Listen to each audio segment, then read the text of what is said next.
রাজধানীর অবস্থা সেটা দেখাইতে হবে না মানুষকে।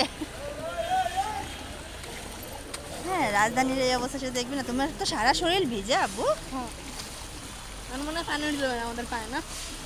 হ্যাঁ, পায়ে পানি উঠবে। হ্যাঁ, ব্যাগ পড়ে যাবে, ব্যাগ পড়ে যাবে আব্বু।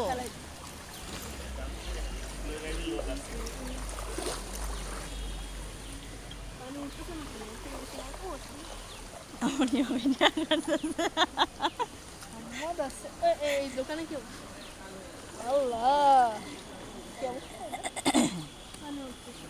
এই হলো রাজধানী ঢাকা শহর। আগের থেকে বেশি। হ্যাঁ, তুমি তখন সকালবেলা এরকম ছিল? না আরো কম। না না, অনেক সকালে। এর থেকে কম ছিল, ওই যে এখন আরো বাড়ছে। 8টার দিকে 8টার দিকে। তখন এত ছিল না, এখন আরো এই হলো বাড়ছে। আমাদের রাজধানী ঢাকা, বুঝছেন, বাংলাদেশের রাজধানী। আমার পায়ে ঢুকছে। দেখছো কি অবস্থা?